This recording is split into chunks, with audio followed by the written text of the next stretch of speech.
Shalom Bapak Ibu Saudaraku yang terkasih di dalam nama Tuhan Yesus Kristus. Selamat pagi. Di minggu pagi ini tanggal 29 Agustus tahun 2021, kita masih dalam suasana ibadah di rumah saja. Di minggu keempat pada bulan pendidikan dan kebangsaan ini, firman Tuhan diambil dari 1 Raja-Raja pasal 19 ayat yang pertama sampai yang ke-18 dengan judul Bukan Manusia Super. Demikian firman Tuhan. Elia ke Gunung Horeb. Ketika Ahab memberitahukan kepada Isabel segala yang dilakukan Elia dan perihal Elia membunuh semua nabi itu dengan pedang, maka Isabel menyuruh seorang suruhan mengatakan kepada Elia, "Beginilah kiranya para Allah menghukum aku, bahwa lebih lagi daripada itu, jika besok kira-kira pada waktu ini aku tidak membuat nyawamu sama seperti nyawa salah seorang dari mereka itu." Maka takutlah ia lalu bangkit dan pergi menyelamatkan nyawanya, dan setelah sampai ke Beersheba yang termasuk wilayah Yehuda, ia meninggalkan bujangnya di sana. Tapi ia sendiri masuk ke padang gurun sehari perjalanan jauhnya, lalu duduk di bawah sebuah pohon arar. Kemudian ia ingin mati, katanya. "Cukuplah itu. Sekarang ya Tuhan, ambillah nyawaku, sebab aku ini tidak lebih baik daripada nenek moyangku." Sesudah itu ia berbaring dan tidur di bawah pohon arar itu, tetapi tiba-tiba seorang malaikat menyentuh dia serta berkata kepadanya, "Bangunlah, makanlah." Ketika ia melihat di sekitarnya, maka pada sebelah kepalanya ada roti bakar dan sebuah kendi berisi air. Lalu ia makan dan minum, kemudian berbaring pula. Tetapi malaikat Tuhan datang untuk kedua kalinya dan menyentuh dia serta berkata, "Bangunlah, makanlah. Sebab kalau tidak perjalananmu nanti terlalu jauh bagimu." Maka bangunlah ia lalu makan dan minum. Dan oleh kekuatan makanan itu ia berjalan 40 hari 40 malam lamanya sampai ke gunung Allah, yakni Gunung Horeb. Di sana masuklah ia ke dalam sebuah gua dan bermalam di situ. Maka firman Tuhan datang kepadanya demikian, "Apakah kerjamu di sini, hai Elia?" Jawabnya, "Aku bekerja segiat-giatnya bagi Tuhan, Allah semesta alam, karena orang Israel meninggalkan perjanjianmu, meruntuhkan mezbah-mezbahmu dan membunuh nabi-nabimu dengan pedang. Hanya aku seorang dirilah yang masih hidup dan mereka ingin mencabut nyawaku." Maka firman-Nya, "Keluarlah dan berdirilah di atas gunung itu di hadapan Tuhan." Maka Tuhan lalu, angin besar dan kuat yang membelah gunung-gunung dan memecahkan bukit-bukit batu mendahului Tuhan. Dan sudah angin itu datanglah gempa. Tetapi tidak ada Tuhan dalam gempa itu. Dan sesudah gempa itu datanglah api, tetapi tidak ada Tuhan dalam api itu. Dan sesudah api itu datanglah bunyi angin sepoi-sepoi basah. Segera sesudah Elia mendengarnya, ia menyelubungi mukanya dengan jubahnya, lalu pergi keluar dan berdiri di pintu gua itu. Maka datanglah suara kepadanya yang berbunyi, "Apakah kerjamu di sini, hai Elia?" Jawabnya, "Aku bekerja segiat-giatnya bagi Tuhan Allah semesta alam, karena orang Israel meninggalkan perjanjianmu, meruntuhkan mezbah-mezbahmu dan membunuh nabi-nabimu dengan pedang. Hanya aku seorang dirilah yang masih hidup dan mereka ingin mencabut nyawaku." Firman Tuhan kepadanya, "Pergilah, kembalilah ke jalanmu melalui padang gurun ke Damsyik. Dan setelah engkau sampai, engkau harus mengurapi Hazael menjadi raja atas Aram. Juga Yehu cucu Nimsi haruslah kau urapi menjadi raja atas Israel. Dan Elisa bin Safat dari Abel Mehola harus kau urapi menjadi nabi menggantikan engkau.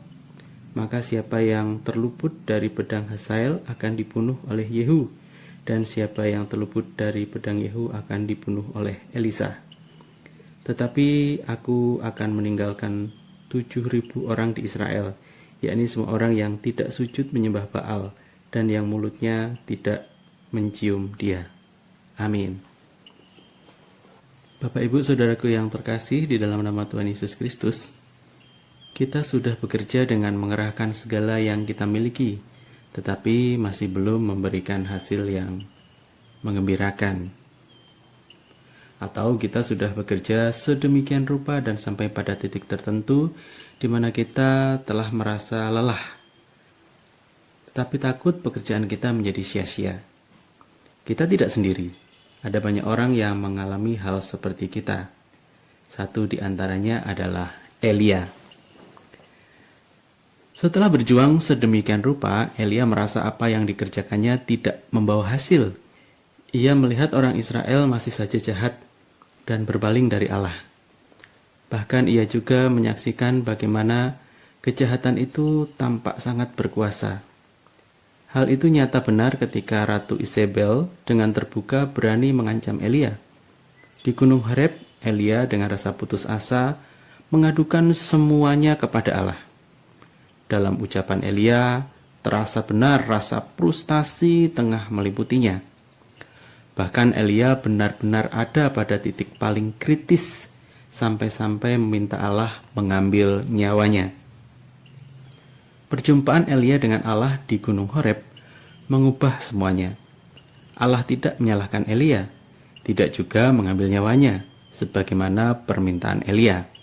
Justru Allah memerintahkan Elia untuk pergi meninggalkan tempat itu dan terus melanjutkan tugas kenabiannya. Dan menariknya, Elia pergi dari sana dan melakukan semua yang diperintahkan Allah. Apa yang menarik dari apa yang disampaikan Allah kepada Elia? Pertama, Allah merintahkan untuk mengurapi Elisa menjadi penggantinya. Kedua, mengurapi Hazael menjadi raja Aram. Ketiga, menjadikan Yehu sebagai raja Israel. Dengan kalimat yang menegaskan bahwa maksud Allah masih akan berlangsung, tetapi bukan melalui Elia lagi, tetapi yang lain. Dalam 1 Raja-Raja 19 ayat 17 berkata demikian, maka siapa yang terluput dari pedang Hazael akan dibunuh oleh Yehu, dan siapa yang terluput dari pedang Yehu akan dibunuh oleh Elisa. Pernyataan Allah ini dapat diartikan bahwa masa pelayanan Elia akan segera selesai. Elia tidak akan menyelesaikan semuanya pada masa pelayanannya. Ia harus menyiapkan dan mengurapi generasi baru untuk tugas berikutnya. Apa yang tidak bisa dicapai dan dilakukan Elia akan dilakukan oleh generasi berikutnya, yaitu generasi Hazael, Yehu, dan Elisa. Ada sesuatu di balik perubahan sikap Elia, sesuatu yang terlihat dalam tindakan Elia yang bangun dari frustasinya, lalu pergi dan kembali pada tugas kenabiannya, ditandai dengan ia pergi dan melakukan semua perintah Allah. Ya, benar. Apakah itu? Dalam perjumpaan dengan Allah, Elia memperoleh kesadaran bahwa ia hanya satu bagian dari banyak orang yang dipakai Allah untuk mewujudkan maksudnya. Benar bahwa ia membuat beberapa perbedaan, tetapi bukan berarti Elia akan bisa mengubah seluruhnya. Bahwa maksud dan rencana Allah tidak hanya berhenti pada masanya Elia, melainkan akan berlanjut dari dirinya ke generasi berikutnya. Elia mesti terbuka bahwa maksud Allah yang dikerjakan bukan melulu pada dan dalam dirinya, tetapi juga melalui yang lain. Bahwa ia harus bersedia bekerja sama, mewujudkan maksud Allah itu dengan generasi yang sudah ditetapkan Allah. Bapak Ibu Saudaraku yang terkasih, dari uraian di atas ada beberapa catatan penting bagi kita. Yang pertama, hal di atas juga berlaku pada kita. Seyogyanya kita sadar bahwa kita adalah bagian dari waktu tertentu. Kita mengerjakan dan mengupayakan banyak hal dalam waktu dan konteks kita. Kita terbatas dalam waktu, sedangkan maksud Allah akan terus berlaku. Akhirnya kita harus menyerahkan semuanya. Ruang, waktu, kesempatan pada mereka, yaitu generasi berikutnya. Merekalah yang akan mengerjakannya sesuai dengan masanya. Hal yang kedua, kita juga bukan manusia super yang bisa mengerjakan semua hal dan berhasil semua. Bukan. Sebaliknya, kita ini hanyalah bagian dari yang lebih besar. Allah mengerjakan maksudnya dengan melibatkan banyak orang dan pihak. Oleh karena itu, jangan cepat frustasi karena usaha kita tidak sanggup memberi perubahan yang signifikan. Kerjakan saja bagian kita dengan baik. Biarlah semua itu menjadi kontribusi kita untuk maksud Allah yang lebih besar yang juga dikerjakan orang lain. Hal yang ketiga, sikap Elia yang mau mengurapi Hazael, Yehu, dan Elisa menjadi pertanda keterbukaan Elia untuk maksud Allah, juga keterbukaan Elia untuk bekerja sama dengan pihak lain untuk mewujudkan maksud dan rencana Allah. Ini pun catatan penting. Dalam lembaga apapun, keberlanjutan pertumbuhan dan keberhasilan bergantung juga pada bagaimana semua unsur atau bagian saling terbuka dan dapat bekerja sama. Demikian juga dalam gereja dan lembaga-lembaga pelayanannya. Para pendahulu telah mengerjakan bagiannya, dan kini adalah bagian kita, serta esok adalah bagian dari anak-anak dan cucu kita. Para pendahulu kita telah terbuka terhadap kita yang hadir pada masa kini, dan selayaknya kita juga memiliki kesadaran yang sama dengan mereka, yakni untuk membuka kerjasama, memberikan kesempatan terhadap generasi penerus ini dalam konteksnya. Bapak, Ibu, Saudaraku yang dikasihi Tuhan Yesus Kristus, mari bersama-sama kita saling menyokong, terbuka bekerja sama dengan setiap pihak untuk mewujudkan maksud Allah melalui gereja dan lembaga-lembaga pelayanan milik gereja yang lainnya.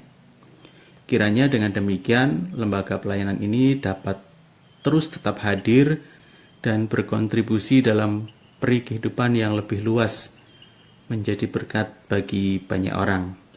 Selamat melayani, kiranya Allah memberkati kita dalam pelayanan kita. Amin.